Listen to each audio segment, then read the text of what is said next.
once again you are welcome on the online classes of BA Part 3rd Year English Literature started by our own college Shrimati Ramkumari PG महिला महाविद्यालय। Students, अपनी poem my last touches चल रही थी, जिसको लिखा है किसने? Robert browning.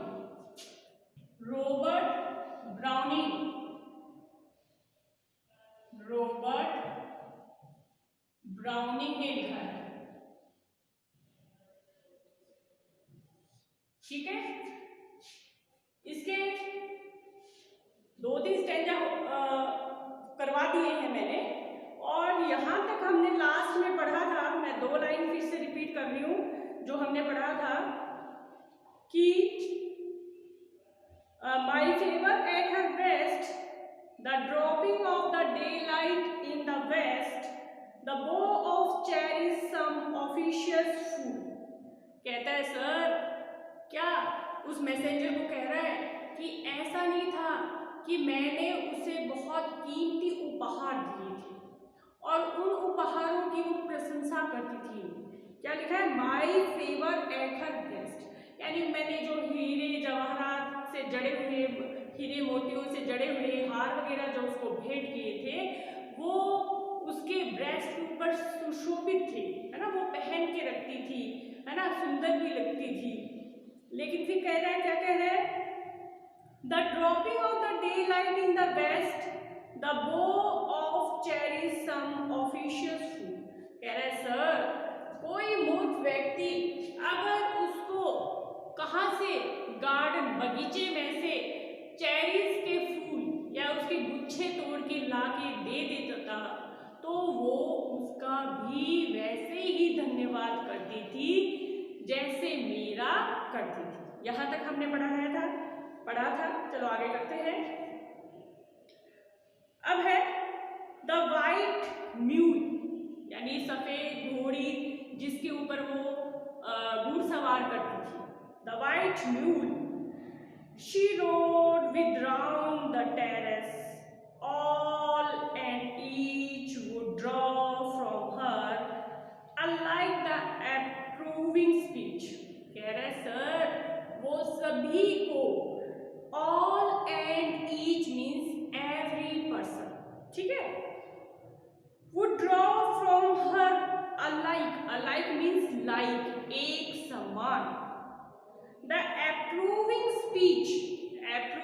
speech means जिस प्रकार से वो धन्यवाद व्यक्त करती थी, यानी कह रहा है कि उसके धन्यवाद व्यक्त करने का एक ही तरीका था, सभी को एक समान धन्यवाद करती थी। यानी वो क्या दिखाना चाह रहा है यहाँ पे?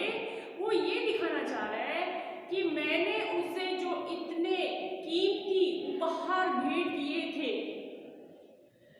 वो मुझे जिस प्रकार से धन्यवाद करती थी, ठीक उसी प्रकार से उन व्यक्तियों को भी धन्यवाद करती थी जो उसके लिए छोटा मोटा कार्य करते थे। यानी यहाँ वो ये दिखाना चाह रहा है कि कहाँ तो मैं उसे इतने कीमती उपहार भेंट करता था और कहाँ ये तुच्छ लोग, छोटे मोटे लोग जो कि नौकर चाकर थे, जिनका क्या था, फर्ज ही ये था क्योंकि मैंने उनको अपने काम के लिए, डचेस के काम के लिए रखा था, और उनका भी वो उसी प्रकार से धन्यवाद कर रही है। अप्रूविंग स्पीच बताया उसने। ओके, नेक्स्ट है और blush at least. She thanked men good but thanks somehow I know not how, as if she ranked my gift of a 900 years old name with anybody's gift। ये important lines है, इनको हम लिख के समझेंगे। क्या कह रहा है? she thanked man good, she thanked, ठीक है, man, she thanked man good। Okay, क्या है? But thank somehow, but thank somehow,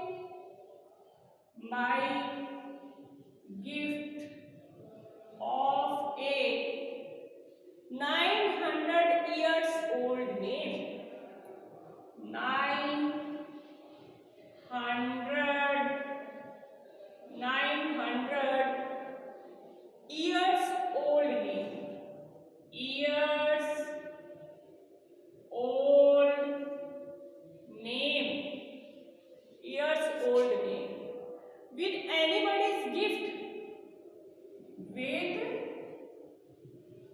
anybody's, ठीक है, with anybody's gift. These are the important lines of your poem My Last Duchess, written by Robert Browning. देखो क्या कहना चाह रहा है वो, कह रहा है she thanked men, good, कह रहा है वो व्यक्तियों का हंसकर धन्यवाद करती थी, गुड, अच्छी बात है, कह रहा है करना भी चाहिए, बट थैंक somehow, लेकिन किस प्रकार से धन्यवाद करती थी, I know not how, मुझे नहीं पता चला, मुझे समझ में नहीं आया। एक बार फिर से रिपीट कर रही हूँ, कह रहा है she thanked men, good, कह रहा है बहुत अच्छी बात थी कि वो व्यक्तियों का धन्यवाद करती थी, ठीक है ना, अच्छी बात है, कह रहा है जो कोई हमारे लिए काम करता है हमें उसका धन्यवाद करना चाहिए, अच्छी बात है, गुड, बट थैंक समहाउ, लेकिन किस प्रकार से धन्यवाद करती थी, आई नो नॉट हाउ, मुझे नहीं समझ में आया, मुझे नहीं पता, मुझे समझ में नहीं आया कि वो किस प्रकार से उनका धन्यवाद करती थी। एज आती यहाँ पे the poet here uses simply, ठीक है, as if she ranked my gift of a 900 years old name with anybody's gift, कह रहा है कि जैसे उसको जो मैंने अपने कुल का 900 साल पुराना नाम दिया था, देखो 900 साल पुराना नाम कैसे दिया कि जब किसी लेडी की यानी लड़की की शादी हो जाती है किसी लड़के के साथ में तो वो उसी परिवार का हिस्सा बन जाती है, उस लड़की का के आगे उस लड़के का सरनेम लगने लग जाता है, ठीक है, तो वो कहता है मैंने अपने कुल का 900 साल पुराना नाम उस डचेस के साथ में जोड़ दिया, ठीक है, और उसने वो नाम किसी दूसरे व्यक्ति के द्वारा दिए गए गिफ्ट के साथ में जोड़ दिया, यानी वो क्या चाह रहा है यहाँ पे, वो चाह रहा है कि जैसे वो दूसरों का हंस के धन्यवाद करती थी वो गलत है।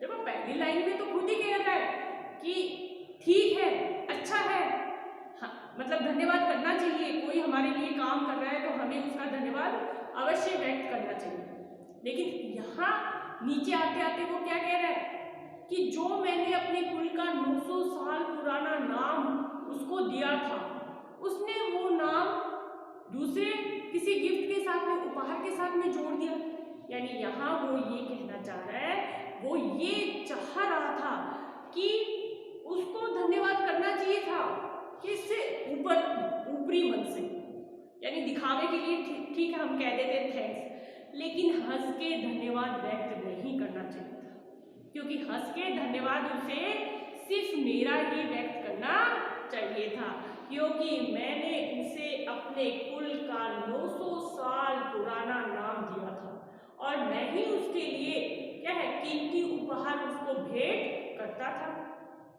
तो वो दूसरों का हंस के धन्यवाद क्यों व्यक्त करती थी, ये बात हमारी ड्यू को अच्छी नहीं लगी और इसलिए उसने ये लिखा कि शी थैंक मैन, गुड, अच्छी बात है, व्यक्तियों का धन्यवाद करना चाहिए, अच्छी बात वो करती थी, but thank somehow, I know not how, लेकिन किस प्रकार से वो धन्यवाद करती थी वो मुझे समझ में नहीं आया। As if she rang my gift of a 900 years old name, क्योंकि उसने जो मैंने उसे उपहार भेंट में दिया था उसने उसकी तुलना किसके द्वारा कर दी, with anybody's gift, दूसरे व्यक्तियों के द्वारा दिए गए उपहार के साथ में उसने उसको जोड़ दिया, ये बात हमारे ड्यू को अच्छी नहीं लगती, ठीक है, अब आगे चलते हैं। Who would stoop stoop। अच्छा, एक बात इसमें और लिखनी थी, मैंने बोल के तो बता दिया था आपको कि here the poet uses simile, और आपको डैश डाल के लिखना है कि as का यूज हुआ है। यहाँ किसका यूज हुआ है? as का। कि here the poet uses simile, और simile में किसका यूज हुआ है? as का। ठीक है, अब आगे चलते हैं। Who would stoop to blame this sort of trifling? Who would stoop to blame? चलो इसको भी मिटा के लिखते हैं अपन। अच्छी लाइनें हैं ये, है ना। जो इम्पोर्टेंट लाइन्स है वो मैं लिख के बता रही हूँ आप लोगों को। Who would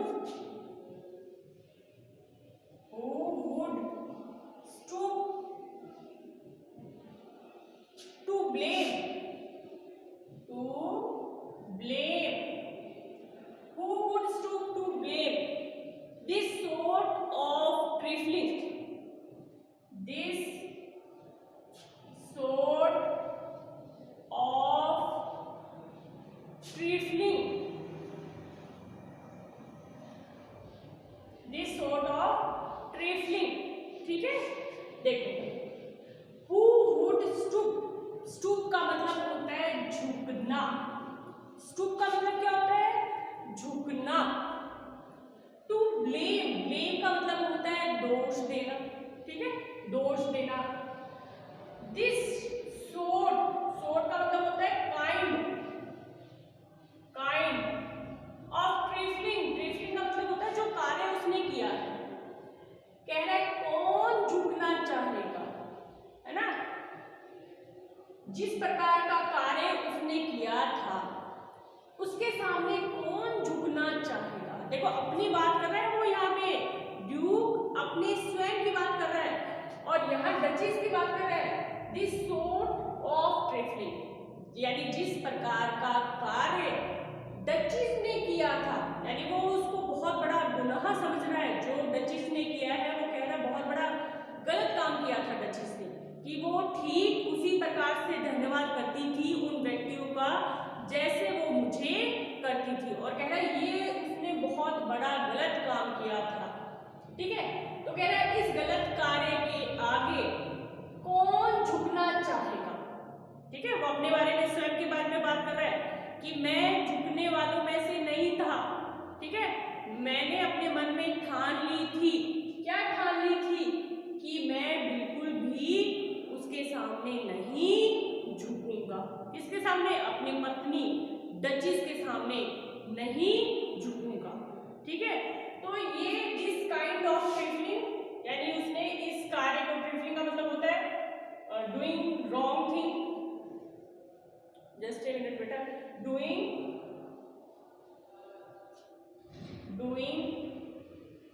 रॉन्ग थिंग, यानी उसने बहुत बड़ा गलत कार्य किया था, वो कह रहा है। ब्लेम का मतलब होता है दोष, है ना, दोष देना। ठीक है, तो कह रहा है जो उसने कार्य किया था, जो उसने गलत कार्य किया था, कौन चाहेगा? Who would, कौन चाहेगा? स्वयं की बात कर रहा है। यहाँ who would आया है ड्यूक के लिए, ड्यूक हिमसेल्फ के लिए, वो अपने आप के लिए बोल रहा है, Duke himself. Who would stoop to blame, कौन चाहेगा उसके सामने झुकना, क्योंकि कह रहा है उसने बहुत बड़ा गलत कार्य किया था, कि वो ठीक उनका भी वैसे ही धन्यवाद करती थी जैसे वो मेरा करती थी। ठीक है, तो आज हम यहीं तक पढ़ते हैं, और नेक्स्ट वीडियो में आपको आगे की पोएम के बारे में डिस्क्राइब करूंगी। तब तक के लिए thanks and have a nice day.